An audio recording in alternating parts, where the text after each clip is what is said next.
Hello, everyone. My name is Jeremy, and I'm going to share a best practice with you on how I get through some of my reading assignments.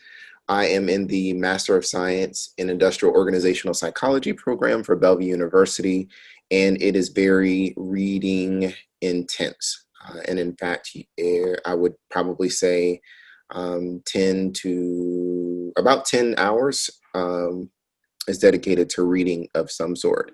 I've been struggling with it, so I'm trying to find creative ways to get through the assignments because I know how critically important they are for me to understand the material that's being taught to me, so that way as I do my assignments and apply it in a realistic or practical setting, I can be super effective.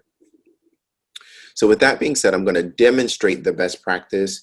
So obviously you'll need your article, you will need a blank Word document, and then a document for your notes. So what I typically do is I copy and paste the assignment out of, or copy and paste the article from the PDF version of the article with the intention of only using it for reading. And you don't necessarily have to worry about the formatting because literally Word is going to use it for you. Just want to make sure like your words and your sentences are in the order that you want it to be read, because it will literally read everything the way that you have it. And I just got through using this best practice, and I will say if you are not good with multitasking, it can be a little bit challenging, but of course perfect practice makes perfect. I have been working in a call center setting for about 10 years, so it's somewhat easy for me to listen and type and do multiple things at one time, on a computer at least. And I even found it a little bit challenging. Granted, I'm not the most, I'm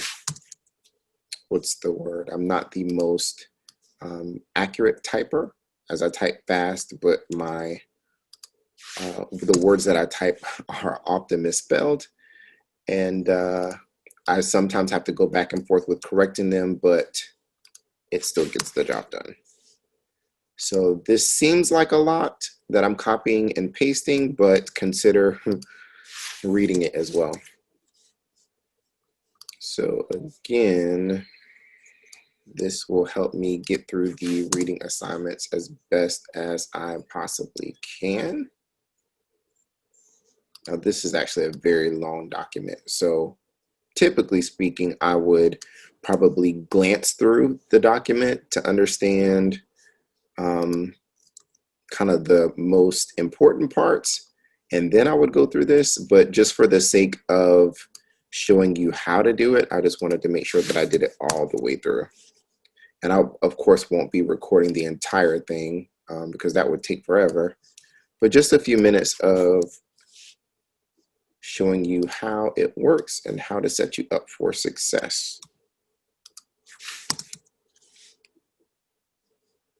So you may have to go into your settings to ensure that these are turned on. As you can see, I am in the web version of Microsoft. I think it's Microsoft 365, which you get a free membership or subscription of that based on being a student. So that is important. And if anything, you want to make sure that you're keeping your subscription active through using or through changing your password, I think it is. So that way you don't lose your account and the abilities of it. So just some key call outs. What we're going to be using is the view. I guess that's a tab.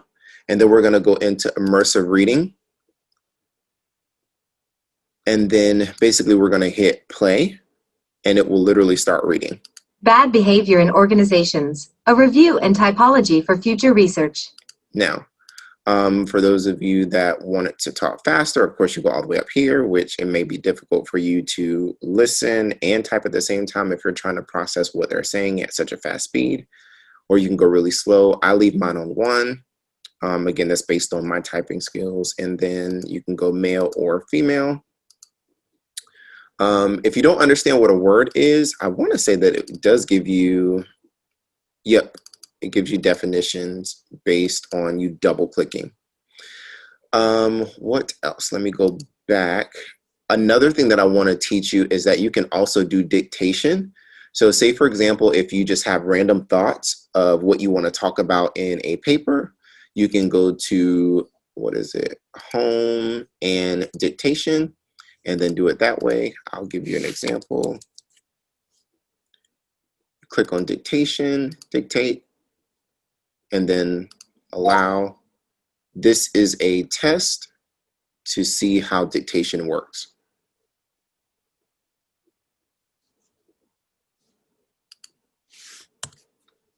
There you go.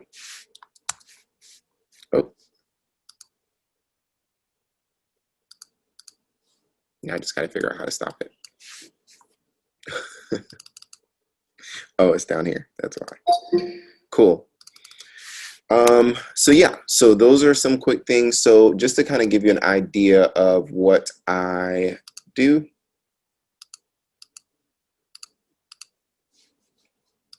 I will literally play in the immersive reader pane and then type notes as I go along.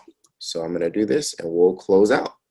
Bad behavior in organizations, a review and typology for future research. In recent years, organizational scholars have increasingly focused on various forms of bad behavior in the workplace.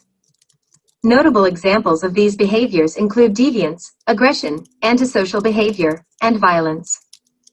Unfortunately, as this body of work has grown, so too has a proliferation of concepts, constructs, and definitions.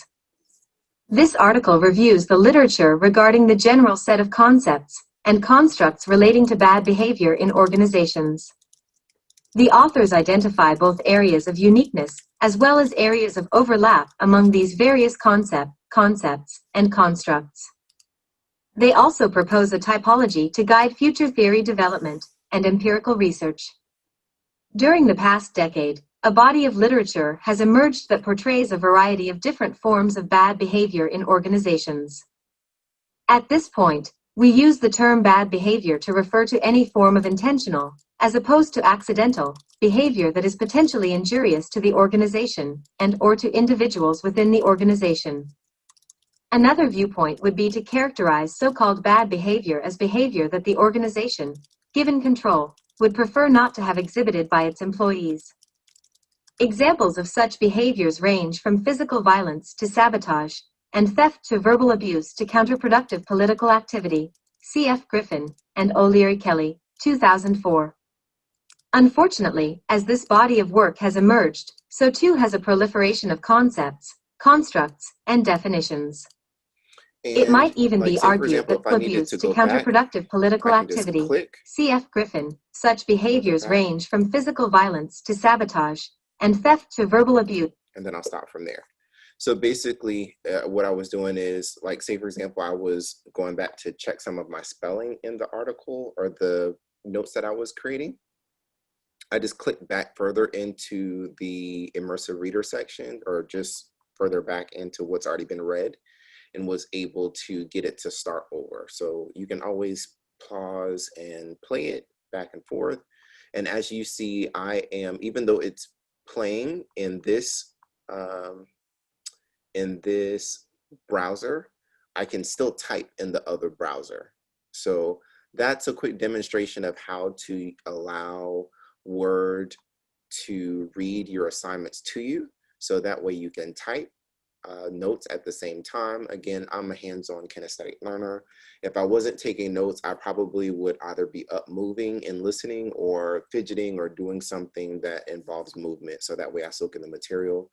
And typically what I will do is I will go back into my notes and then have it reread it to me. Granted, these will be broken up, but I will get the point of what I'm trying to say. Intrinsic motivation, and employee engagement, but it is important to also acknowledge and integrate some of the less pleasant aspects of organizational behavior. You need to incorporate ways to identify and track negative behaviors that occur in the company. Right.